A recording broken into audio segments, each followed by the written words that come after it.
नमस्कार माझ्या बालमित्रांनो, कसे आहात तुम्ही? मजेत ना? मी आहे शालिनी हुबळीकर आणि माझ्या चॅनलमध्ये तुम्हा सर्वांचं खूप खूप स्वागत आहे. आज मी शिकवणार आहे इयत्ता 8वीच्या विद्यार्थ्यांसाठी बालभारतीमधील तुमचा जो दुसरा धडा आहे, माझ्या देशावर माझे प्रेम आहे. तर हा धडा तुम्हाला लिहून दिलेला आहे यदुनाथ थत्ते यांनी. ठीक आहे. आता माझ्या देशावर माझे प्रेम आहे हे जे आहे, हा जो तुमचा धडा आहे, हा धडा लिहिलेला आहे यदुनाथ थत्ते यांनी. 1922 साली त्यांचा जन्म झालेला होता. 1998 साली त्यांचा मृत्यू झालेला आहे. तर कित्येकदा मुलांना समजत नाहीत हे तारीख काय आहेत. तर 2022 जे आहे तो त्यांचा जन्म आणि 1998 साली ते देवाघरी गेले, त्यांचा स्वर्गवास झाला आणि त्यांचा मृत्यू झाला. सिंपल भाषेत जर तुम्हाला सांगायचं असेल तर प्रसिद्ध लेखक, संपादक, पत्रकार, बाल साहित्यकार. आता हे माहिती आपल्याला दिलेली आहे यदुनाथ थत्ते यांच्याबद्दल. ठीक आहे. तर ते कोण होते? तर एक प्रसिद्ध लेखक म्हणजे जी लोक लिहितात, लेख, पुस्तकं सगळं लिहितात. संपादक, पत्रकार, बाल साहित्यकार, चरित्रकार. 32 वर्षे त्यांनी साधना या साप्ताहिकाचे संपादन केले. कथा, कादंबऱ्या, बालसाहित्य, चरित्रे, लेख, अनुवाद अशी त्यांची सुमारे 100च्या आसपास पुस्तके प्रकाशित आहे. त्यापैकी विनोबा भावे, आपला मान आपला अभिमान, साने गुरुजी, जीवन परिचय, यशाची वाटचाल, आपला वारसा, समर्थ व्हा संपन्न व्हा, रेश्मा, प्रतिज्ञा ही अतिशय लोकप्रिय पुस्तके आहेत. ठीक आहे. तर आता प्रस्तुत पाठ म्हणजे आता हा जो धडा आपण शिकणार आहोत, तर या धड्यामध्ये काय आहे? ठीक आहे. तर प्रस्तुत पाठ प्रतिज्ञा या पुस्तकातून घेतलाय. प्रतिज्ञा. आता बघा, आपण दररोज शाळेत येतो तेव्हा आपण प्रतिज्ञा म्हणतो ना. भारत माझा देश आहे, सारे भारतीय माझे बांधव आहेत, माझ्या देशावर माझे प्रेम आहे, हो की नाही? तर त्याच पाठ्यपुस्तकातील प्रतिज्ञेच्या 3ऱ्या वाक्याचा आशय या पाठात उलगडून दाखवलेला आहे. तर आपण ही जी प्रतिज्ञा म्हणतो, ह्या प्रतिज्ञेमध्ये जी 3री ओळ आहे ती काय आहे? माझ्या देशावर माझे प्रेम आहे. तर ह्याचबद्दल त्यांनी आपल्याला ह्या धड्यामध्ये खूप डिटेलमध्ये सांगितलेलं आहे. प्रतिज्ञा म्हणजे काया वाचा मनाने केलेला संकल्प. प्रतिज्ञा म्हणजे काया वाचा मन. आपण कसं म्हणतो तन मन धन. तर काया म्हणजे पूर्ण आपल्या शरीराने, मनाने, आणि वाचा म्हणजे आपण बोलतो ती. तर काया वाचा मनाने केलेला संकल्प आहे. संकल्प म्हणजे शपथ घेतो की नाही आपण, ते. ठीक आहे. प्रतिज्ञेतील प्रत्येक शब्दामागे संकल्पाचे बळ असते. आता जे काही आपण प्रतिज्ञा बोलतो त्या प्रत्येक वाक्याच्या मागे काय असतो? आपण एक एक वाक्य बोलतो, ह्याचाच अर्थ असा आहे की आपण ते शपथ घेत आहोत. ठीक आहे. भारत माझा देश आहे, सारे भारतीय माझे बांधव आहेत, माझ्या देशावर माझे प्रेम आहे, माझ्या देशातील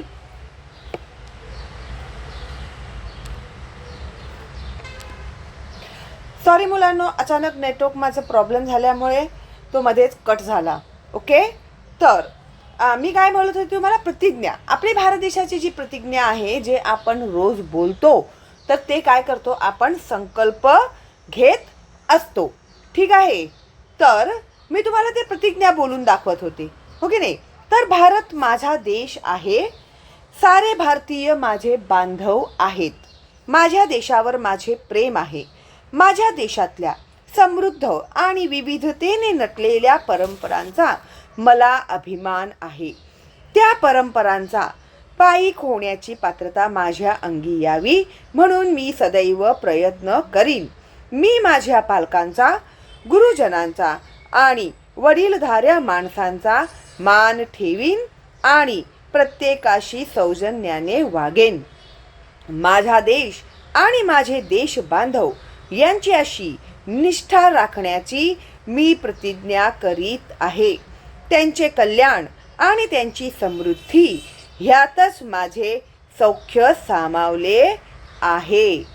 ठीक आहे. तर अशा प्रकारे ही जी प्रतिज्ञा आपण दररोज शाळेत करतो, म्हणजे आपण दररोज शपथ घेतो. ठीक आहे.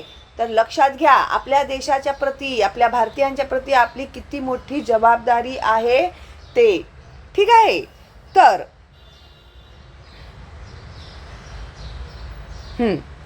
पाठ्यपुस्तकातील प्रतिज्ञेच्या 3ऱ्या वाक्याचा आशय या पाठात उलगडून दाखवला आहे. प्रतिज्ञा म्हणजे काया वाचा मनाने केलेला संकल्प. प्रतिज्ञेतील प्रत्येक शब्दामागे संकल्पाचे बळ असते. आपण जे म्हणतो ते आणि तेच आपल्याला करायचे आहे असा दृढ विश्वास या शब्दांमधून व्यक्त होतो. या पाठाच्या संवादात्मक शैलीमुळे प्रतिज्ञेतील शब्दांचा अर्थ सहजपणे आपल्या मनापर्यंत पोहोचतो. आता हा जो धडा आहे तो संवादांनी लिहिलेला आहे. म्हणजे संवाद म्हणजे काय, तुम्ही लिहिता ना संवाद लेखन, नदी आणि वृक्षाचे संवाद लेखन. संवाद म्हणजे काय, संवाद म्हणजे आपापसात बोलणे. फळा आणि खडू ह्यांच्यामधील संवाद लेखन, हो की नाही. तुमच्या वडिलांशी संवाद लेखन, अशा प्रकारचे संवाद लेखन करायला सांगतात ना तुम्हाला. तर हा जो धडा आहे हा सुद्धा संवाद लेखनच आहे. ठीक आहे. तर आता आपण धड्याला सुरुवात करूया. मी एकदा एका शाळेत गेलो होतो. शाळेची प्रार्थनेची वेळ होती. मुले पुस्तकातील प्रतिज्ञा म्हणताहेत हे पाहून मी सुखावलो. आता ते एका शाळेत गेले होते तेव्हा त्या शाळेमध्ये मुलं प्रार्थना बोलत होती. प्रार्थना बोलताना त्यांनी कोणती प्रार्थना निवडली होती, तर तुमच्या शाळेच्या पुस्तकामध्ये जी असते प्रतिज्ञा तीच ते लोक म्हणत होते. ते ऐकून ते सुखावले, म्हणजे त्यांना आनंद झाला. ठीक आहे. मुले प्रार्थनेहून परतली. प्रार्थना झाली, मुले परत आली. मी मुलांना विचारले, तुमच्या देशावर तुमचे प्रेम आहे काय? आता बघा, त्यांनी मुलांना काय विचारलं, तुमच्या देशावर तुमचे प्रेम आहे काय? मुले म्हणाली, अलबत, आपल्या देशावर प्रेम न करणारे आम्ही करंटे थोडेच आहोत. करंटे म्हणजे जे कमनशिबी असतात ना, त्यांना करंटे म्हणतात. ठीक आहे. तर मुले काय म्हणाले की हो, मग आपण आमच्या देशावर आम्ही प्रेम करणारच ना. प्रेम न करणारे आम्ही करंटे थोडी आहोत. म्हणजे ह्याचाच अर्थ असा की आम्ही आमच्या देशावरती खूप खूप प्रेम करतो. मी विचारले, तुम्ही देशावर प्रेम करता म्हणजे काय करता?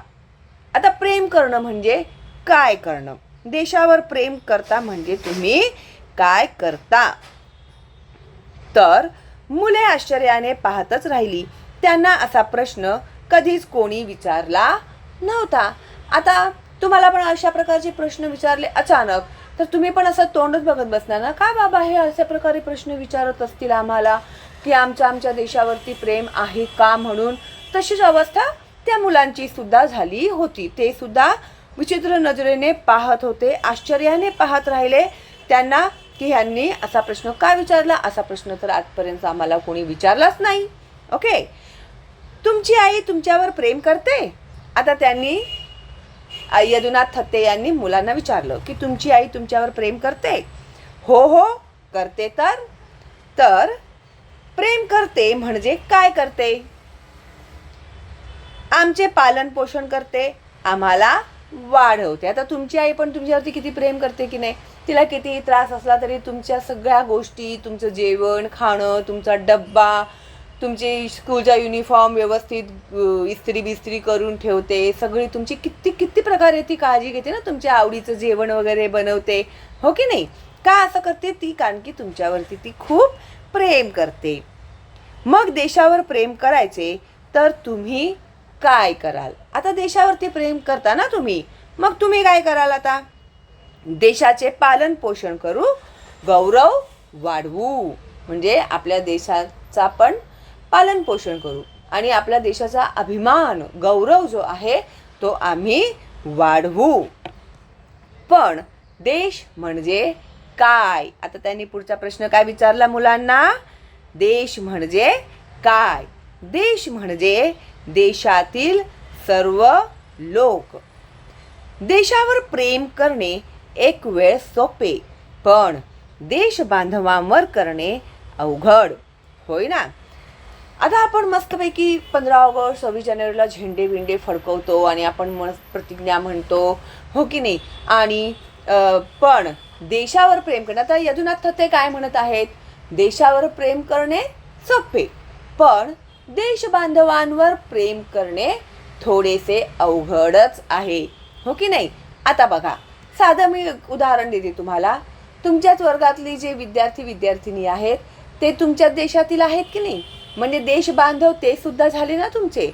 तर तुम्ही सगळ्यांवरती प्रेम करता का सांगा बघू, खरं खरं इमानदारीने सांगायचं मला, ठीक आहे. काही लोकांचं पटतं आपल्याला, काही लोकांचं पटत नाही, तर आहे ना थोडंसं अवघड. तर अशाच प्रकारे असे कितीतरी लोक असतील आपल्या अवतीभोवती की आपल्याला ज्यांचे विचार पटत नाही, ज्यांचं वागणूक पटत नाही, जरी ते आपले देश बांधव असले तरी त्यांच्यावरती प्रेम करणं थोडंसं काय आहे, अवघड आहे, म्हणजे डिफिकल्ट आहे, कठीण आहे, ठीक आहे. तर हो, खरे आहे असे मुलांनी उत्तर दिले. भारतावर प्रेम म्हणजे भारत भूमीवर प्रेम आणि भूमिपुत्रांवरही प्रेम. भूमिपुत्र कोण, भारतामध्ये राहणारे ते कोण, भूमिपुत्र, तर त्यांच्यावरही प्रेम. आपल्याकडे काही लोक नुसते भूमीवर प्रेम करतात आणि काही लोक नुसते भूमिपुत्रांवर प्रेम करतात. तर भारत भूमाता म्हणतो ना आपण, तर काही लोक भूमातेवर प्रेम करतात आणि काही लोक काय करतात, भूमिपुत्रांवरती प्रेम करतात. आता म्हणजे असा प्रश्न मुलांनी विचारला, देशावर प्रेम करायचे तर भूमी आणि भूमिपुत्र दोघांवर प्रेम हवे, होय ना. आता देशावर प्रेम करतो म्हणजे आपल्या देशावरही प्रेम असलं पाहिजे आणि भूमिपुत्र जे आहेत देशामध्ये राहणारे त्यांच्यावरही आपल्याला प्रेम केलं पाहिजे, हो की नाही. तर बरोबर आहे, मुले म्हणाली. एक मुलगा म्हणाला, भगतसिंह, राजगुरू, कुर्बान हुसेन हे फासावर गेले, ते देशावर खरे खुरे प्रेम करत होते. आता त्यांनी आपले प्राण दिले आपल्या देशासाठी, त्यांनी आपले प्राण दिले. हसत हसत ते लोक फासावरती गेले, म्हणजेच काय होतं, त्यांचं आपल्या देशावरती खरे खुरे प्रेम होते. मी विचारले, ते खरेच आहे, पण आता त्यांच्यासारखे प्रेम करायचे तर देश पुन्हा गुलाम व्हायला हवा. आता बघा, आता तेव्हा आपला देश गुलाम होता, हो की नाही. जेव्हा हे भगतसिंग, राजगुरू, कुर्बान हुसेन हे सगळे फासावरती गेले आणि अशा प्रकारचे अजून कितीतरी लोक आहेत ज्यांनी आपल्या प्राणांचे बलिदान आपल्या देशासाठी दिलेले आहेत, हो की नाही. आता त्या लोकांनी तेव्हा काय केलं होतं, आपल्या देशाला स्वतंत्रता मिळावी, ब्रिटिश लोक आपल्या देशामधून निघून गेले पाहिजे, आपला भारत ब्रिटिशांच्या गुलामगिरीतून स्वतंत्र झाला पाहिजे, ह्यासाठी ते लोक त्यावेळी लढा देत होते, हो की नाही. त्यासाठी त्यांना फासावर सुद्धा जावं लागलं, पण ही होती त्यावेळची गोष्ट. आता तुम्हाला जर देशासाठी काय करायचं असेल तर परत देशाला गुलाम बनवायचं आहे का आपल्याला, म्हणजे तुम्ही साबित करणार की तुमच्या देशावरती खरं खुरं प्रेम आहे म्हणून परत गुलाम करायचं आहे का, बोलवायचं का, आमंत्रण पत्रका देऊन पाठवायचे आहे का ब्रिटिश लोकांना, अरे या रे आपले भारतातील जी मुलं आहेत त्यांना आपल्या देशावरती प्रेम करायचंय, या परत तुम्ही आम्हाला गुलाम बनवा आपल्या भारत देशाला, असं आहे का, नाही. तर आता तुमची काय जबाबदारी आहे, तर आपल्या देशावर प्रेम असते ते फक्त आपत्काळी असते, ही की नेहमी असायला हवे. आता बघा, आपल्या देशावर एखादं संकट आलं तरच आपण आपल्या देशावरती प्रेम करणार का, की तुम्हाला 12 महिने 24 तास आपल्या देशावरती प्रेम केलं पाहिजे, की फक्त संकट आल्यावरच प्रेम केलं पाहिजे. कधी विचार केलाय का तुम्ही लोकांनी पण ह्या गोष्टींचा, किती इम्पॉर्टंट आहे बघा हा धडा. म्हणजे तुमचं विजन जे आहे ना, म्हणजे आपण जे काही प्रतिज्ञा वगैरे बोलतो ना, तिकडे आता बघण्याचा तुमचा दृष्टिकोन आहे ना थोडासा बदलणार आहे. आपल्या देशाबद्दलच्या ज्या काही तुमच्या भावना आहेत ना त्या सुद्धा आता थोडेसे बदलतील, ठीक आहे. आय होप मी तुम्हाला शिकवते ते समजत आहे. जर समजत असेल तर एक लाईक द्या, म्हणजे मलाही समजेल की तुम्हाला आवडत आहे, ठीक आहे. आणि मोफत आहे माझं चॅनल, तर प्लीज फॉरवर्ड करा तुमच्या मित्रमैत्रिणींना, नातेवाईकांना, तुमच्याकडे शिक्षक असतील तर त्यांना, ठीक आहे. तर एक मुलगा म्हणाला, नेहमीच करायला हवे. आपल्याला प्रेम दाखवायला संधी मिळावी म्हणून संकटांना आमंत्रण थोडेच द्यायचे. आता हा कसा बोलला बघा. बरोबर आहे, नेहमीच आपल्याला आपल्या देशावरती प्रेम केलं पाहिजे. संकटांना का आमंत्रण द्यायला पाहिजे की हे प्रूव्ह करण्यासाठी की माझ्या देशावरती प्रेम आहे म्हणून. असंही नॉर्मली पण आम्ही आमच्या देशावरती प्रेम करतो. एकदा पंडित जवाहरलाल नेहरू निवडणुकीच्या दौऱ्यावर होते. निवडणुकीचे दौरे माहिती आहेत ना तुम्हाला. इलेक्शन जवळ आलं की हे नेते लोक दौऱ्यावरती जातात. मला वोट द्या, मी तुमच्यासाठी हे करीन ते करीन, तुम्हाला मी सगळे सुख सोयी उपलब्ध करून देईन, 24 तास तुमच्या नळामध्ये पाणी येईल, 24 तास तुमच्याकडे लाईट येईल, कधीच जाणार नाही, असं इत्यादी इत्यादी. ठीक आहे. तर अशा प्रकारचे दौऱ्यावरती ते गेलेले होते. लोकांनी त्यांची गाडी अडवली आणि भारत माता की जय असा गगनभेदी घोष त्यांनी केला. जेव्हा ते असे प्रचारासाठी गेले होते, दौऱ्यावरती गेले होते, तेव्हा लोकांनी त्यांची गाडी अडवून भारत माता की जय अशा गगनभेदी घोष केला. म्हणजे जोरजोरात त्या घोषणा त्या लोकांनी केल्या. भारत माता की जय, भारत माता की जय असं. पंडित नेहरू खाली उतरले आणि भारत माता की जय म्हणजे काय ते विचारू लागले. आता पंडित नेहरू होते ते खाली उतरले. त्यांनी लोकांनी एवढे जोरजोरात घोषणा देत आहेत, भारत माता की जय, भारत माता की जय. तर त्यांनी लोकांना विचारलं, भारत माता की जय म्हणजे काय. तर चर्चा करत करत भारत माता म्हणजे भारतातले सर्व लोक ही गोष्ट त्यांनी लोकांना समजवली. आता मग ते बोलू लागले लोकांशी. मग बोलता बोलता त्यांनी समजवलं लोकांना, भारत माता म्हणजे काय आहे, भारतातले सर्व लोक. ही गोष्ट त्यांनी त्या लोकांना समजावली. देशावर प्रेम करायचे म्हणजे जात, धर्म, वंश, भाषा हे वरवरचे भेद विसरून सर्वांवर प्रेम करायचे. अतिशय महत्त्वाचं आहे हे. ठीक आहे. तर अधोरेखित करा हे वाक्य. भारत माता की जय म्हणजेच भारत माता म्हणजे काय, भारत माता म्हणजे भारत देशातील लोक. ठीक आहे. आणि देशावर प्रेम करायचे म्हणजे काय, जात, धर्म, वंश, भाषा हे भेद विसरून प्रेम करायचे. ठीक आहे. म्हणजे सर्व धर्म समभाव, सर्व धर्म समभाव अधोरेखित करा.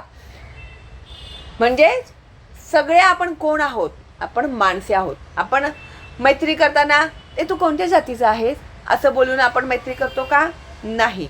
ज्यांचे आपले चांगले विचार पटतात, आपले फिलिंग्स चांगले आहेत एकमेकांच्या प्रती, तर आपण त्यांच्याशी मैत्री करतो, हो की नाही. तर मैत्री करताना आपण काय विसरलं पाहिजे, जात, धर्म, वंश. हा परीक्षेमध्ये येईल प्रश्न तुम्हाला, तर व्यवस्थित समजून घ्या हे. तर जात, धर्म, हिंदू आहे का, मुसलमान आहे का, ख्रिश्चन आहे का, सीख आहे, हे सुद्धा विचारत नाही आपण कुणाशी मैत्री करताना, हो की नाही. तर आपण जात, धर्म, वंश, भाषा हे वरवरचे भेद विसरून सर्वांवरती एक समान प्रेम केलं पाहिजे. तर एका मुलाने मला अडवून प्रश्न केला, पण प्रेम करायचे म्हणजे काय. आता तुमच्याही मनामध्ये असा प्रश्न आला असेल, अरे बाबा प्रेम करायचं म्हणजे नेमकं काय करायचं.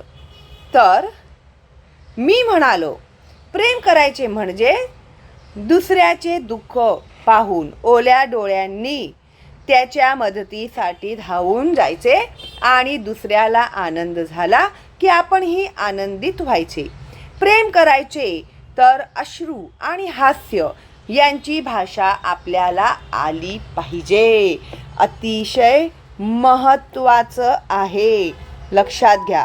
प्रेम करायचं म्हणजे नेमकं काय करायचं. तर प्रेम करायचं म्हणजे हा प्रश्न परीक्षेच्या दृष्टीने महत्त्वाचा आहे. अधोरेखित करा ह्याला. प्रेम करायचे म्हणजे दुसऱ्यांचे दुःख पाहून ओल्या डोळ्यांनी त्यांच्या मदतीसाठी धावून आणि दुसऱ्याला आनंद झाला की आपणही आनंदित व्हायचे. ओके, तर प्रेम करायचं म्हणजेच एका वाक्यात आलं तर अश्रू आणि हास्य यांची भाषा आपल्याला आली पाहिजे. आता तुमचा एखादा मित्र दुःखात आहे, रडत असणार, त्यावेळी तुम्ही त्याला जाऊन सहानुभूती देणार, हो की नाही, अरे तू वाईट वाटून घेऊ नकोस, रडू नकोस, काहीतरी सॉल्युशन निघेल, जे काही असेल ते प्रॉब्लेम. तो रडत असेल तर आपण हसतो का, हे हे हे हे बघा हा कसा रडतोय म्हणून, असं असतं का ते? असं जर करत असाल तर अतिशय चुकीचं आहे. समोरचा माणूस दुःखी आहे, दुःखाने तो रडत आहे आणि तुम्ही त्याची टिंगल करत असाल तर ते अतिशय चुकीचं आहे. उलट तुम्हाला तिकडे गेलं पाहिजे, त्याला सांगितलं पाहिजे, बाबा असं नको करूस, नको रडूस, ठीक आहे. तर हे अश्रू आणि हास्य, एखाद्या तुमच्या मित्राला बक्षीस भेटलं, पहिला नंबर आला त्याला बक्षीस भेटलं, तो खूप आनंदात आहे, तर तुम्ही जळकुकड्यासारखे जळत बसणार का त्याच्यावरती? हां, हे मग मेल्याला भेटलं मला प्राईज आणि आम्हालाच नाही भेटत, असं कधी? अरे त्याने कष्ट केलं, मेहनत केलं म्हणून. तुम्ही लोक तर भागसुद्धा घ्यायला घाबरतात. काही विद्यार्थी जे असतात ना, नाही बाबा मला कुठे हे बक्षीस मिळणार आहे, काय माहिती, जाऊ दे, त्यापेक्षा मी भागत घेत नाही. अशा प्रकारे कितीतरी विद्यार्थी करतात. का? तर हारण्याची भीती असते तुमच्या मनामध्ये. मी हारलो तर मला बक्षीस, असं नाही तुम्ही विचार करून भाग घेणार की नाही त्याला बक्षीस भेटलं तर मी सुद्धा बक्षीस मिळवू शकतो, त्याने जर मेहनत केली आहे तर मी सुद्धा मेहनत करू शकतो. तुम्हाला मेहनत करायला नको आणि नुसते बक्षिसं भेटली पाहिजेत, असं होईल का कधी? नाही ना. तर तुम्हाला मेहनतीची तयारी ठेवली पाहिजे. तर आपण मुद्दा कुठे होता आपला? तर एखाद्याच्या दुःखात दुःख आणि एखाद्याच्या आनंदात आपण सहभागी झालं पाहिजे. हे खूप महत्त्वाचं वाक्य त्यांनी इथे आपल्याला सांगितलेलं आहे. आता हास्य आणि अश्रूंची भाषा. हास्य म्हणजे हसणे, अश्रू म्हणजे रडल्यानंतर डोळ्यातून पाणी येतं की नाही, त्याला अश्रू म्हणतात. ठीक आहे, तर ह्याची भाषा समजायची, असा प्रश्न आला त्यांना. हास्य आणि अश्रू यांची भाषा ही जागतिक भाषा आहे. जागतिक भाषा. जगामध्ये कुठेही जा तुम्ही, जो माणूस अतिशय दुःखी असतो त्याच्या डोळ्यातून अश्रू येतात, तो रडतो, आणि आनंदात असला की तो हसतो. म्हणून अश्रू आणि हास्य ही काय आहे? तर ही एक जागतिक भाषा आहे. महात्मा गांधीजी काय म्हणाले होते माहीत आहे? ते म्हणाले होते, प्रेम निष्क्रिय असूच शकत नाही, प्रेम सक्रिय पाहिजे, ते तसेच सुबुद्धही हवे. अधोरेखित करा. महात्मा गांधी काय म्हणाले की प्रेम निष्क्रिय असू शकत नाही. प्रेम म्हणजे आपण जे काही भावना व्यक्त करतो, तर काहीतरी आपण क्रिया करतो ना त्यासाठी, आपली भावना व्यक्त करण्यासाठी. तर हे प्रेम निष्क्रिय असू शकत नाही. दगडासारखे बसून आपण प्रेम करू शकतो का? नाही. तर प्रेम निष्क्रिय असू शकत नाही, ते सक्रिय पाहिजे. सक्रिय पाहिजे, त्याच्यासाठी क्रिया करून दाखवावी लागते, हो की नाही? दगडासारखे स्टॅच्यू सारखे उभे राहून तुम्ही प्रेम व्यक्त करू शकता का कुणाबरोबर? नाही. त्याच्यासाठी काहीतरी क्रिया करावी लागते की नाही आपल्याला. जसं आपली आई आपल्या मुलाला प्रेम करते, ती कसं घेते त्याला जवळ, त्याचा पापा घेते, किती लाड करते त्याचे, तर ती काहीतरी क्रिया करते ना, तर त्यालाच सक्रिय असं म्हणतात. निष्क्रिय म्हणजे काहीही क्रिया करत नाही, म्हणजे खुर्ची, टेबल हे काय आहेत? निष्क्रिय आहेत, ते काहीही क्रिया करत नाहीत. ठीक आहे, खूप महत्त्वाचं आहे हे, परीक्षेच्या दृष्टीने अधोरेखित करा. पण शांततेच्या काळात देशावर प्रेम करायचे म्हणजे काय? आता सगळं व्यवस्थित चाललेलं आहे, आपल्या देशात काहीही प्रॉब्लेम नाही, शांतता आहे, सगळीकडे एकदम पीस आहे, काहीच टेन्शन नाही आहे, तरी सुद्धा देशावर प्रेम करणं म्हणजे काय? शांततेच्या काळात प्रेम करण्याचे कितीतरी मार्ग आहेत. आता सगळीकडे एकदम चांगलं पीसफुली सगळं काही चाललेलं आहे, तरी सुद्धा असे आपण देशावरती प्रेम व्यक्त करण्याचे कितीतरी मार्ग आहेत. देशाच्या नवनिर्माणासाठी रचनात्मक कार्य करणे म्हणजे देशावर प्रेम करणे. अधोरेखित करा. आता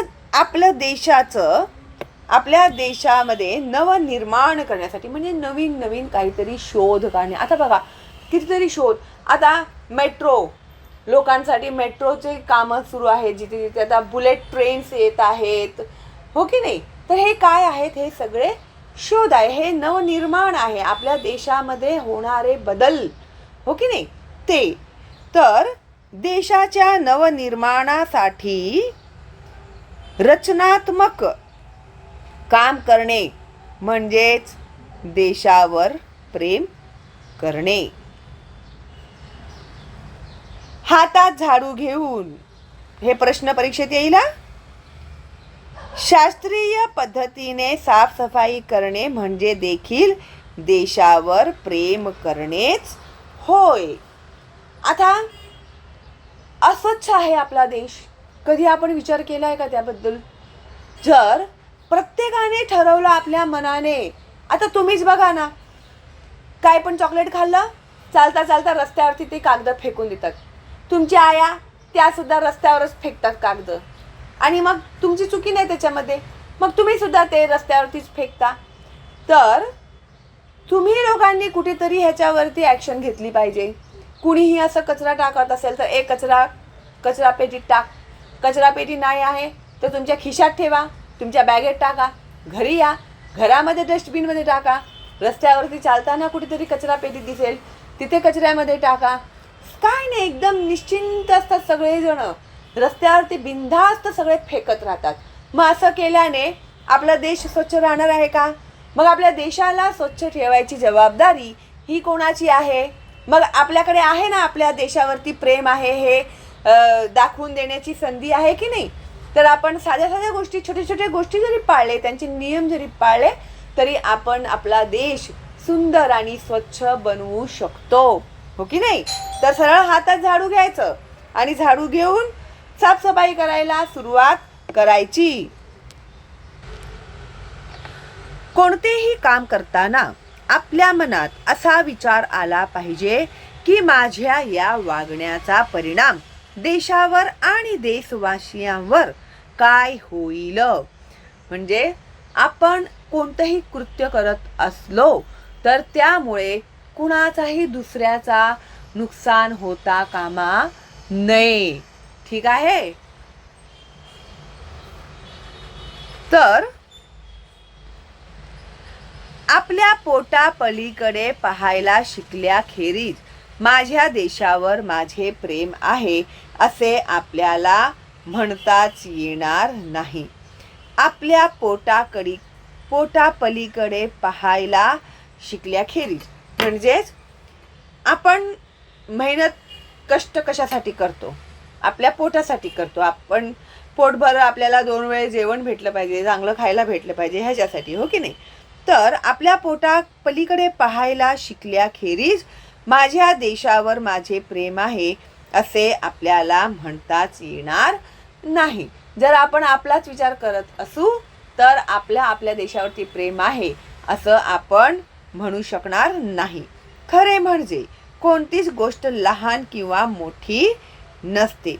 ज्या संदर्भात आम्ही ते काम करतो तो संदर्भच त्या गोष्टीला लहान किंवा मोठे बनवत असतो. आता कोणतंही काम आहे ते लहान किंवा मोठं नसतं. ठीक आहे?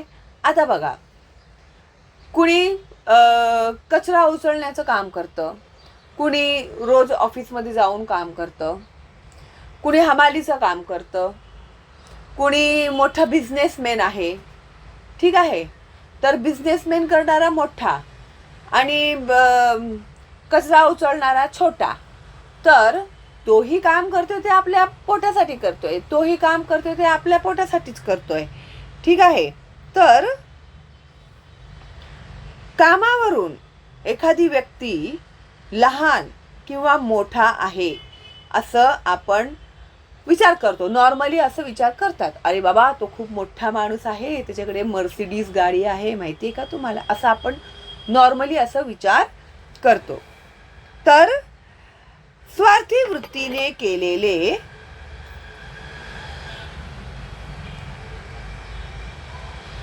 मोठे काम लहान असते आणि निस्वार्थी वृत्तीने केलेले लहान कामही मोठे असते. संत कबीरांचे नाव तुम्ही ऐकले आहे ना.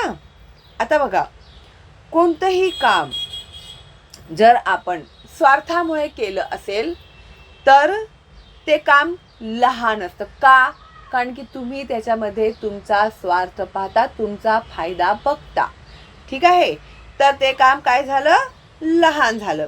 आणि जो कोणी निस्वार्थी वृत्तीने केलेले लहान काम जरी असेल तरी सुद्धा ते काम कसं असतं, मोठं असतं. आता जसं बघा, संत गाडगे महाराज काय करायचे, झाडू घ्यायचे, सगळं गाव झाडून काढायचे. ते चांगले शिकलेले एज्युकेटेड होते ते, माहिती आहे का. त्या काळात तेवढे शिक्षण घेणं म्हणजे खूप महत्त्वाचं होतं. त्यांचे वडील सुद्धा आय एम नॉट शुअर, मला आठवत नाही आता, ते सुद्धा शिक्षक होते आणि हे सुद्धा खूप शिकले होते. आणि हे गावभर नुसतं झाडू मारत फिरायचे, कुठे कचरा पडला की ते साफ करत राहायचे, कपडे एकदम ते फकीरासारखे घालायचे. तर त्यांनी स्वतःकडे कधीच नाही, फक्त 2 वेळ देवायचं आणि गाव स्वच्छ करत राहायचं, हेच काम होतं त्यांचं. ठीक आहे, तर त्यांचे वडील जे होते ना, त्यांना सगळे लोक म्हणायचे, काय म्हणे तुझा मुलगा वेड्यासारखा वागतोय आणि ते एवढं शिकवलंस तू त्याला आणि तुझा मुलगा बघ नुसतं गावभर झाडूच मारत असतो. तर ते जर ते गाव साफ करत होते तर ते वेडे होते का झाडू घेऊन?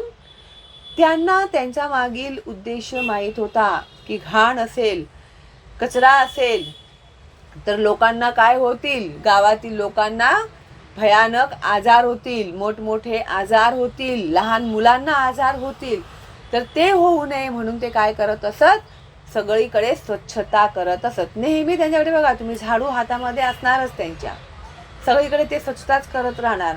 तर हे किती छोटं काम आहे, पण त्यांचा काही स्वार्थ होतो का त्याच्यामध्ये?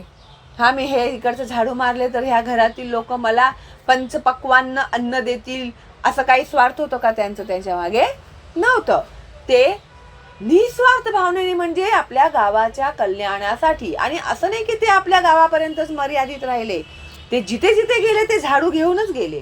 सगळीकडे त्यांनी साफसफाई सुरू केली आणि मग त्यांनी कितीतरी आश्रमं बांधली, अनाथ आश्रमं बांधली, कितीतरी गोरगरिबांना त्यांनी आसरा दिला. रोज त्यांचं अन्न जेवण लोकांना, ते हजारो लोक जेवायचे रोज, माहिती आहे का तुम्हाला. आणि अतिशय महत्त्वाची गोष्ट म्हणजे त्यांचे जे अनाथ आश्रममध्ये त्यांचे जे काही आश्रम, जेवढे काही आश्रम असतील ना, त्या आश्रमामधलं अन्नाचा एकही दाणा त्यांनी स्वतः कधीच खाल्ला नाही. माहिती आहे का तुम्हाला, म्हणजे किती ते निस्वार्थी होते. आणि असे कितीतरी लोक होऊन गेले, कितीतरी संत असे होऊन गेले की त्यांनी निस्वार्थ भावनेने लोकांची सेवा केलेली आहे. ठीक आहे, तर अशा प्रकारे काही लोकांची नावं तुम्ही मला कमेंट करून सांगणार ना? ठीक आहे, मग मी वाट बघते तुमच्या कमेंटची. तर त्यांनी विचारलं, संत कबीरांचे नाव तुम्ही ऐकले आहे ना? हो, ऐकले आहे ना.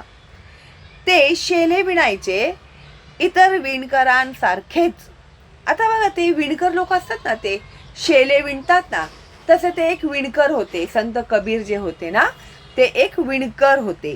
आणि ते जसे दुसरे विणकर शेले विणतात ना, तशाच प्रकारे ते सुद्धा शेले विणायचे. पण देशासाठी हे सणंग विणतो आहे अशा भावनेने विणायचे आणि म्हणून ते अपूर्व असायचे. आपण शिकतो आणि अध्यापक शिकवतात.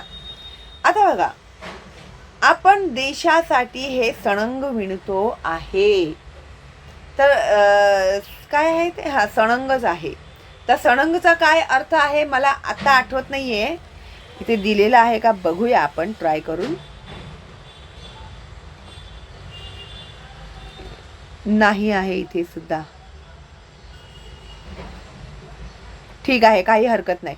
जेव्हा आपण प्रश्नांची उत्तरं लिहू त्यावेळी आपण त्याचा अर्थ सुद्धा पाहू. ठीक आहे. तर तुम्हाला माहीत असेल तर तुम्ही मला त्याचा अर्थ नक्की कमेंट करून सांगा. ठीक आहे. तर अशा भावनेने विणायचे आणि म्हणून ते अपूर्व असायचे. तर त्यांच्या मागे एक खूप चांगली भावना असायची ते शेले विणताना. म्हणून त्यांचे जे शेले होते ना, इतर विणकरांपेक्षा ते खूप वेगळे असायचे त्यांचे शेले. आपण शिकतो आणि अध्यापक शिकवतात. आपण विद्यार्थी आहोत, आपण शिकतो आणि जे अध्यापक आहेत ते आपल्याला काय करतात, शिकवतात. परीक्षेत चांगले मार्क मिळावेत म्हणून शिकवलेले आणि मुले सज्ञान व्हावीत म्हणून शिकवलेले, यात फरक असेल की नाही. आता बघा, जेव्हा शिक्षक शिकवतो, आता मी आहे एक शिक्षिका, एक टीचर आहे, मी तुम्हाला शिकवते, मी तुम्हाला मोफत शिक्षण देते आहे. तर माझे शिक्षण तुम्हाला देण्यामागचं कारण काय आहे की मला हे एक माहिती आहे की जेव्हा मुलांना धडे समजतात तर मुलांना अभ्यासामध्ये त्यांचं मन लागतं. अभ्यासामध्ये काय आहे, जर मुलांना समजलंच नाही मग त्यांना कंटाळा येतो अभ्यास करायचा, हो की नाही. तर मुलांना समजवण्याच्या हेतूने मी तुम्हाला शिकवते, ह्याच्यामध्ये माझा काहीही स्वार्थ नाही. ठीक आहे. आता एखादा शिक्षक विद्यार्थ्याला त्याच्या परीक्षेत चांगले मार्क मिळावेत म्हणून शिकवतो आणि मुले सज्ञान व्हावीत म्हणून शिकवलेले, यात फरक आहे की नाही सांगा बघू तुम्हाला. मी हे शिकवतो म्हणजे मुलांना चांगले मार्क्स पडतील हे विचार करून शिकवणं, मुलांना ज्ञान देणं हे विचार करून शिकवणं, तर ह्या दोन्हीमध्ये फरक आहे की नाही. हो, फरक असायला हवा. हॉटेलात आपण खातो आणि घरी आईने बनवलेला पदार्थ आपण खातो, त्यात काही फरक आपल्याला जाणवतो. आता बघा, हा खूप इम्पॉर्टंट पॉईंट आहे. जेव्हा आपण हॉटेलमध्ये खातो, हॉटेलमध्ये आपण काय करतो, पैसे देतो आणि ते अन्न आपण खातो. ठीक आहे. पण आईच्या हातचं जे जेवण असतं त्या जेवणासारखी चव त्याच्यामध्ये नसतं. ठीक आहे. तर आता इथे बघा, एका मुलाने सांगितलं आहे आईच्या प्रेमाची चव त्या पदार्थात मिसळलेली असते ना. आता आई जेव्हा स्वयंपाक बनवते तर तिचा काही स्वार्थ असतो का त्याच्या मागे? नाही. ती कसं प्रेमाने बनवते की माझं बाळ उपाशी आहे, माझ्या घरातली लोक आली आता कामावरून वगैरे, बाहेरून आली, पोरं शाळेतून आली तर त्यांना आल्या भूक लागेल, तर त्यांच्यासाठी आपण छानपैकी जेवण बनवूया, ह्या भावनेने ती स्वयंपाक करते, खूप प्रेमाने स्वयंपाक करते आणि ते स्वयंपाक ती तुम्हाला जेवायला वाढते. जरी आईने प्रेमाने डाळ भात भाजी चपाती जरी केलेली असली तरी सुद्धा ती खूप आपल्याला रुचकर आणि चविष्ट वाटते आणि ते खाल्ल्यानंतर आपल्याला समाधान सुद्धा होतं. ठीक आहे. अमुक वजनाचा हात अमुक गतीने पाठीवर धप धप करू लागला की आपल्याला हे जाणवेल ते, आणि आईचे पाठीवर शाबासकी दिली त्यात अंतर आहे की नाही.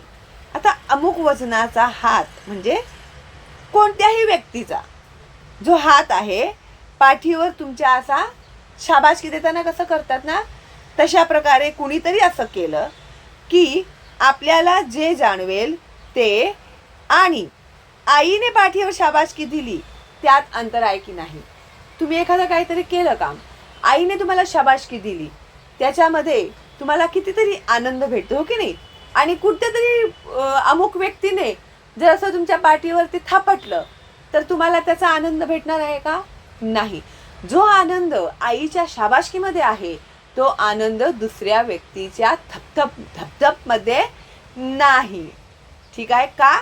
तर आई एका प्रेमाने आणि एका ह्याच्याने कुतूहलाने कौतुकाने तुमच्या पाठीवरती शाबासकी देते, तर त्याचे जे फिलिंग्स आहेत ना ते खूप वेगळे असतात. आईची शाबासकी ती आईची शाबासकी, यंत्राने तसे केल्याने ते समाधान कुठले.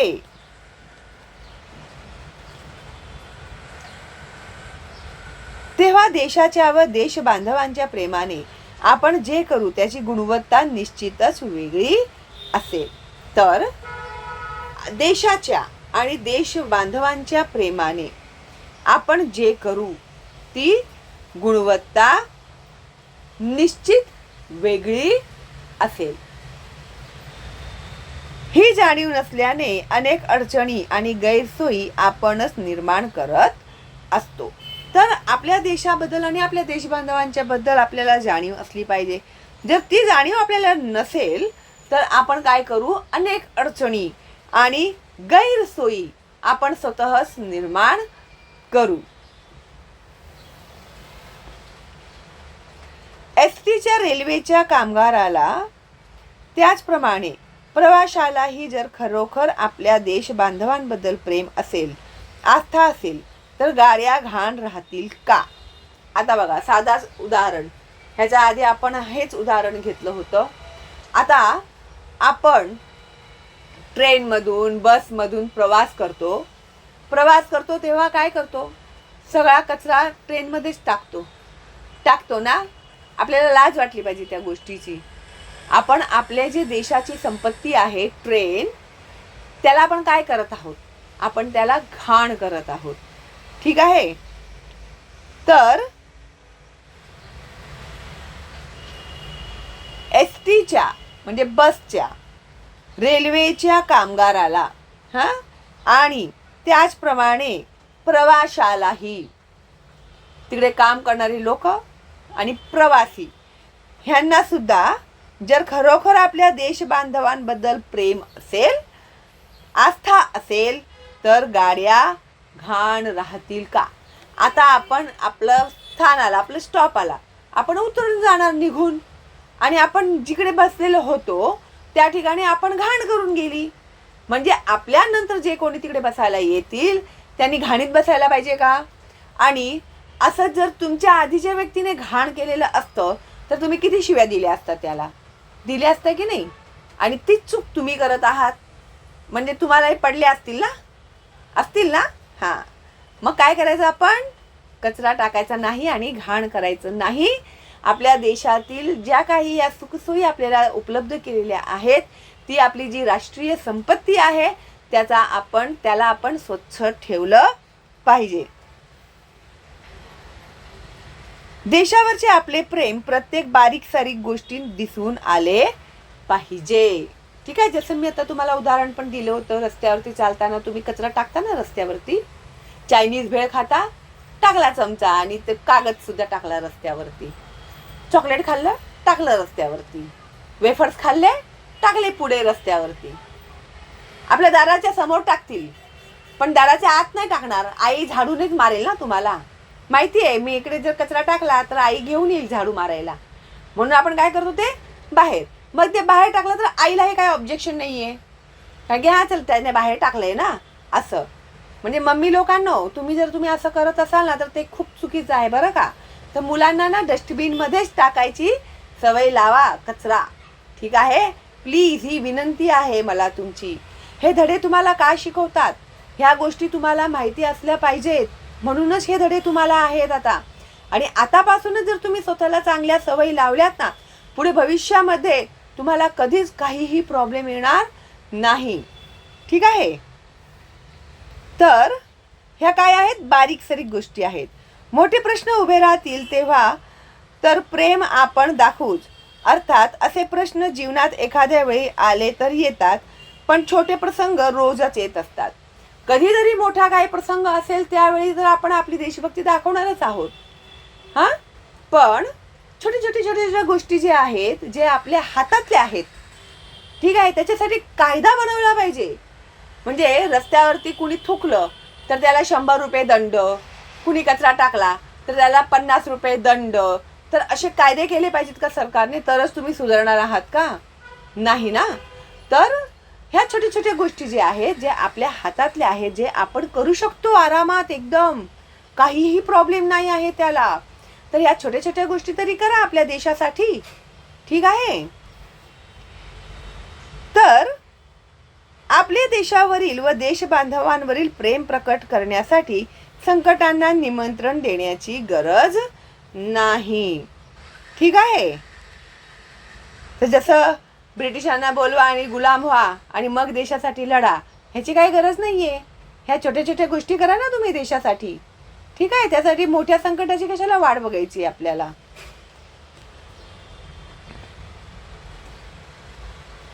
सारे विश्व प्रेमाने कवेत घ्यावेसे वाटले तरी जवळचे त्यांनाच आलिंगन देता येते. आता आपल्याला असं वाटतं की पूर्ण जगालाच आपण प्रेमाने आपल्या जवळ घेतलं पाहिजे, पण ते शक्य नाही. म्हणून जे आपल्या जवळ आहेत त्यालाच आपण काय देऊ शकतो? आलिंगन देऊ शकतो, मिठी मारू शकतो. त्याप्रमाणे यच्च यावत मानव मात्रांवर प्रेम करायचे म्हटले तरी शेवटी देशबांधवांवर प्रेम करणेच शक्य असते. आता माणसावरती प्रेम करायचं म्हणजे कोण? आपल्या देशातील लोक, आपल्या देशातील बांधव ह्यांच्यावरती प्रेम करायचं आहे. प्रेम कधीही निष्क्रिय राहू शकत नाही. प्रेमात अपार अशी संवर्धक शक्ती असते. खूप महत्वाचं आहे हे, आणि हा प्रश्न येतो परीक्षेमध्ये. ठीक आहे. तर प्रेम कधीही निष्क्रिय राहू शकत नाही. प्रेमात अपार अशी संवर्धक अशी संवर्धक शक्ती असते.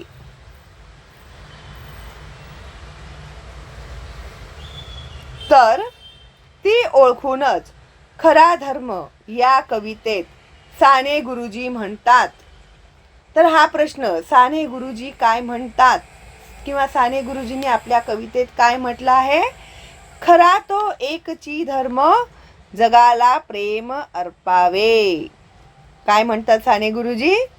खरा तो एकची धर्म जगाला प्रेम अर्पावे.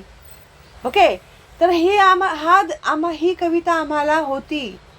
जगी जे हीन अतिपतित, जगी जे दीन पद दलित, तयांना बंधू मानावे, जगाला प्रेम अर्पावे. खूप सुंदर आहे ही वाली कविता.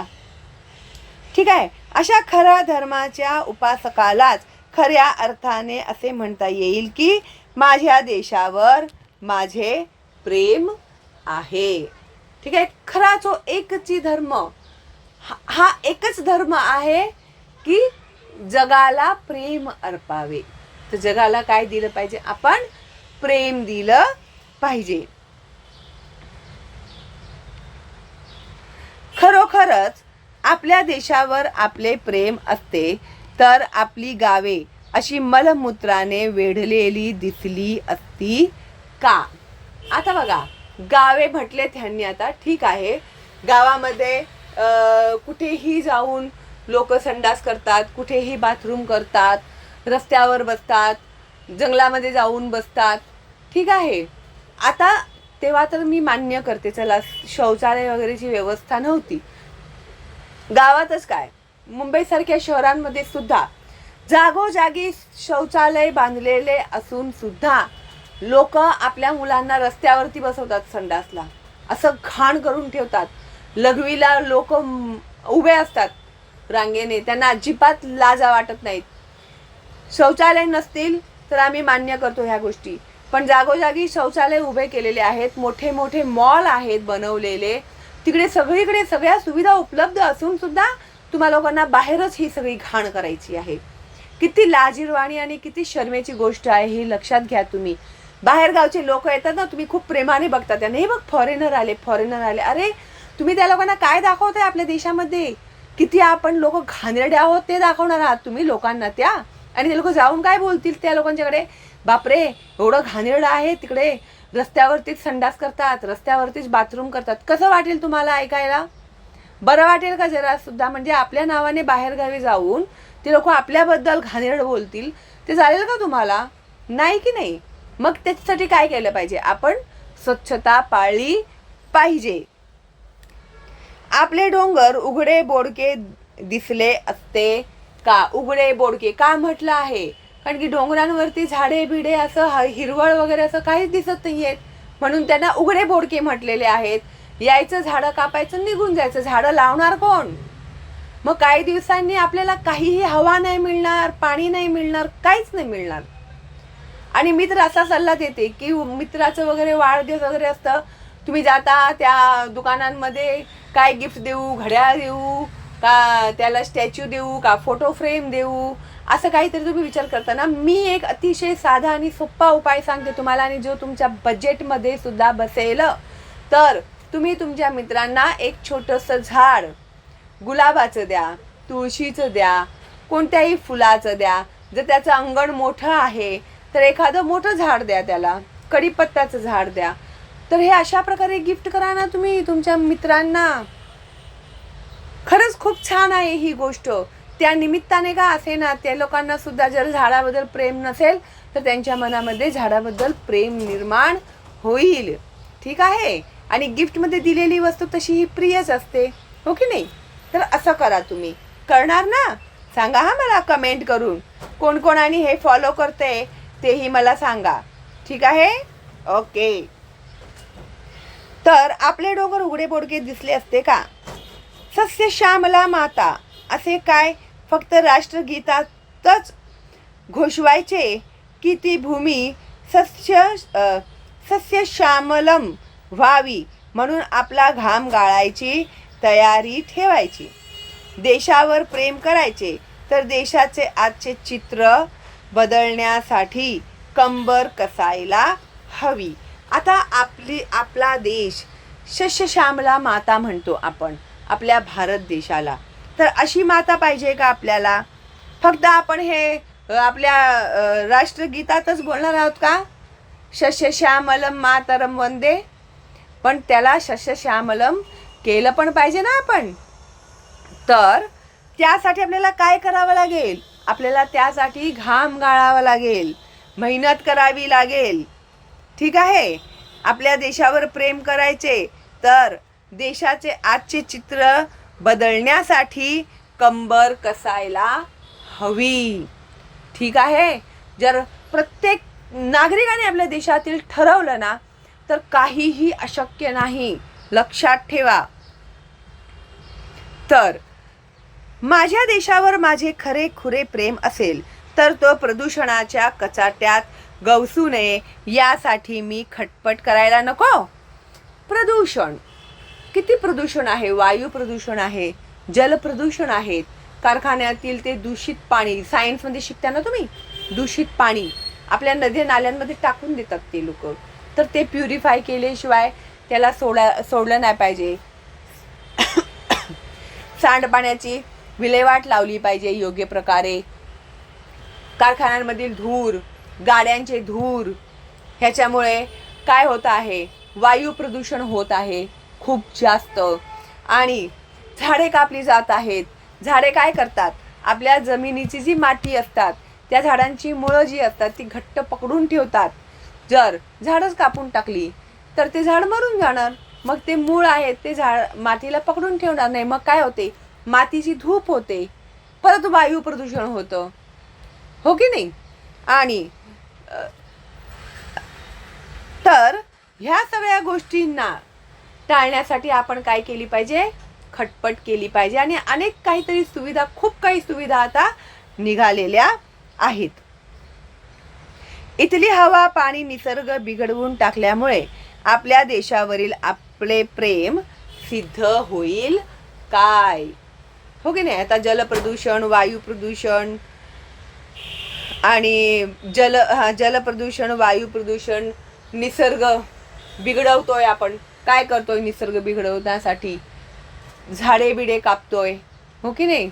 हे वायू प्रदूषण, हे सगळ्यामुळे ते निसर्गाचीच वाट लागते ना. निसर्गाची लागली वाट की आपली आपोआपच लागणार. त्याच्यासाठी निसर्गाला काही एक्स्ट्रा त्रास घ्यायची गरज नाहीये. आपणच आपले शत्रू आहोत. लक्षात घ्या. अजूनही वेळ गेलेली नाही. जास्तीत जास्त झाडे लावा आणि स्वच्छता ठेवा. ठीक आहे. टाकल्यामुळे आपल्या देशावरील आपले प्रेम सिद्ध होईल काय? ही भूमी सुजलाम सुफलाम आहे असे म्हणत असतानाच तिची सुफलता आपल्या कर्तृत्वावर अवलंबून राहणार आहे हे कसे विसरता येईल. आपण म्हणतो सुजलाम सुफलाम मातरम वंदे, हो की नाही. तर तिला जर आपल्याला सुफलता करायची असेल तर ते आपण कशावर अवलंबून असणार आहे, ते आपल्या कर्तृत्वावरती अवलंबून असणार आहे. सर्वतोपरी आपला देश आपल्याच हातात आहे.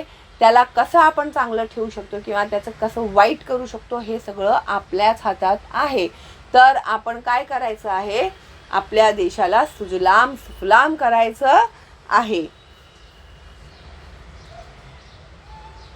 कष्ट करणाऱ्याला फळ मिळत नसेल आणि फळाची इच्छा धरणाऱ्याला कष्ट करावे लागणार नसतील तर त्या भूमीला सुफला म्हणता येईल का. आता बघा, कष्ट करणाऱ्याला फळ मिळत नसेल. आता माणूस आहे तो कष्ट करतोय पण त्याला फळ भेटत नाहीये, किंवा आणि फळाची इच्छा धरणाऱ्याला, आता एखाद्या व्यक्तीला काहीतरी मिळवायचं आहे, कशाचं तरी फळ पाहिजे आहे, पण त्याला काय करायचं नाहीये, कष्ट करायचं नाहीये आणि त्याला कष्ट करावे लागणार नसतील तर त्या भूमीला सुफला म्हणता येईल का. म्हणजे एकंदरीत काय, कष्ट केल्यानेच आपण जे काही आपल्याला अचीव करायचं असतं, मिळवायचं असतं, ते आपण मिळवू शकतो. माझ्या देशावर माझे खरे खुरे प्रेम असेल तर वंदे मातरम गीतात जो आदर्श सांगितला आहे तो वास्तवात यावा. तर वंदे मातरम आपण बोलतो की नाही, त्याच्यामध्ये जे काही लिहिलेलं आहे ते वास्तवात यावा. आणि ते कोण आणणार, आपणच आणणार, कारण की आपलंच आपल्या देशावरती प्रेम आहे ना. तर देशामध्ये राहणारे नागरिक आपणच आहोत, तर ते काम आपणच करणार आहोत, आपल्यालाच करायचं आहे ते काम.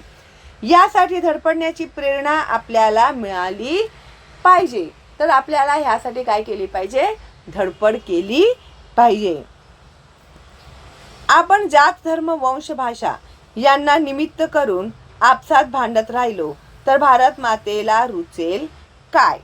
आता कसं, जात धर्म वंश, मी उच्च जातीचा तुम्ही खालच्या जातीचे, तर हे अशा प्रकारची भावना मनामध्ये आणून, जातीपातीला घेऊन, वंशाला घेऊन जर तुम्ही आपापसात भांडत राहिलात किंवा भाषेला घेऊन तुम्ही जर आपापसात भांडत राहिलात तर आवडणार का आपल्या भारत मातेला ते.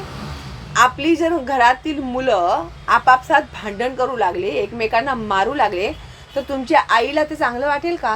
म्हणजे भारत माता आपली आई आहे की नाही, आणि आपण तिची मुले आहोत ना. जसं तुम्ही घरामध्ये भांडण केलेलं तुमच्या आईला आवडणार नाही, तशाच प्रकारे आपण भारतीयांनी केलेलं भांडण आपल्या भारत मातेला आवडेल का, नाही आवडणार, हो की नाही. तर देशावर आपले प्रेम असेल तर सर्व समाज घटकांना न्याय, स्वातंत्र्य, समता आणि आपलेपणाची हमी आपल्याला देता आली पाहिजे. आता हा ना पूर्ण पॅरेग्राफच तुम्हाला महत्त्वाचा आहे, लक्षात घ्या. ठीक आहे. तर देशावर आपले प्रेम असेल तर सर्व समाज घटकांना न्याय, स्वातंत्र्य, समता आणि आपलेपणाची हमी आपल्याला देता आली पाहिजे. न्याय म्हणजे काय, कायदा कानून सगळ्यांसाठी समान आहेत ना. आपल्या देशात कुठेही जा, कायदा कानून काय आहे, समान आहे. स्वातंत्र्य आहे ना, प्रत्येक व्यक्तीला आपलं जीवन जगण्याचं स्वातंत्र्य आहे की नाही. जर ते नसतं तर तुम्ही राहू शकला असतात का निश्चिंतपणे, असे नाही, हो की नाही. आणि न्याय, न्याय आहे, कायदा कानून आहे, म्हणून सगळे जरा न्यायाला धरून चालतात, हो की नाही. नाही तर कुणी कुणालाही धरून मारलं असतं, येता जाता कुणी पण तुम्हाला टपल्या मारल्या असत्या डोक्यावरती, पण तसं कोणी करतं का, नाही करत. का तर आपल्याकडे न्याय आहे, कायदे कानून आहेत. ठीक आहे. स्वातंत्र्य, समता, समता म्हणजे सर्व धर्म समभाव, सगळे आम्ही एकच आहोत, समान आहोत. आणि आपलेपणाची हमी, प्रत्येक भारतीय हा माझा आहे, ठीक आहे, ह्याची गॅरंटी आपल्याला देता आली पाहिजे. ठीक आहे. शेवटी देशावर प्रेम म्हणजे भूमीवर प्रेम आणि भूमिपुत्रांवरही प्रेम. अंडरलाईन करा हे. म्हणजेच भूमीवर प्रेम आणि भूमिपुत्रांवरही प्रेम. भूमिपुत्रांवर ज्यांना प्रेम करता येत नाही त्यांचे भूमीवर प्रेम करणे हे एक प्रकारचे ढोंगच होईल. जे लोक ज्यांना प्रेम करता येत नाही त्यांचे भूमीवर प्रेम करणे हे एक काय आहे? ढोंगच आहे. माझा देश महान, मी माझ्या देशासाठी हे करीन ते करीन, पण ते प्रेम करतच नाही आपल्या देशावरती. वंदे मातरम गीतात जे चित्र शब्दांकित झाले आहे ते वास्तवात यावे म्हणून धडपड करत राहणे आणि सर्व भूमिपुत्रांना न्याय, स्वातंत्र्य, समता आणि आपलेपणा यांचे आश्वासन देणे म्हणजेच देशावर प्रेम करणे. हा जो आहे परीक्षेमध्ये प्रश्न विचारला जातो, हे व्यवस्थित समजून घ्या. वंदे मातरम गीतात जे चित्र शब्दांकित केलेले आहेत, म्हणजे जे काही सांगितलेले आहेत, वंदे मातरम सुजलाम सुफलाम मलयज शीतलाम शस्य श्यामलाम मातरम, है ना. जे जे एक एक शब्द आहेत ना, तर ते शब्द त्यांना आपल्याला काय करायचं आहे? वास्तवात आणायचं आहे. आणि ते आणण्यासाठी वास्तवात आपल्याला काय केलं पाहिजे? तर धडपड करत राहिली पाहिजे. आणि सर्व भूमिपुत्रांना, सर्व भूमिपुत्र कोण आहेत? भारतामध्ये राहणारे रहिवासी. आपण सगळे भारतीय जे आहोत ते काय आहोत? भूमिपुत्र आहोत. तर त्यांना काय मिळालं पाहिजे? न्याय, स्वातंत्र्य, समता आणि आपलेपणा याचे आश्वासन देणे म्हणजेच देशावर प्रेम करणे होय. ठीक आहे. आय होप तुम्हाला चांगल्या प्रकारे समजत आहे मी जे काही शिकवत आहे. आणि अशा प्रकारे आपला धडा झालेला आहे पूर्ण. आणि मला आशा आहे की तुम्हाला हा धडा समजला आहे. आणि जर का तुम्हाला काही शंका असतील, काही समजलं नसेल, तर मला तुम्ही कमेंटमध्ये विचारू शकता. जर समजलं असेल तर एक थँक्स तर तुम्ही नक्कीच लिहू शकता. आणि लाईक द्यायला अजिबात विसरायचं नाही. मोफत आहे माझं चॅनल, तर प्लीज फॉरवर्ड करा तुमच्या मित्रमैत्रिणींना, नातेवाईकांना, जेणेकरून दुसऱ्या विद्यार्थ्यांनाही त्याचा फायदा झाला पाहिजे. ठीक आहे. आणि पुढच्या व्हिडिओमध्ये आपण ह्या खालील प्रश्नांची उत्तरं सोडवणार आहोत. ठीक आहे. तर तुम्ही नवीन आहात माझ्या चॅनलवरती तर लवकर सबस्क्राईब करा, बेल आयकॉन टॅप करा. आणि पुढच्या व्हिडिओमध्ये आपण लवकरच भेटूया. तोपर्यंत ऑल दी बेस्ट तुम्हाला आणि बाय बाय.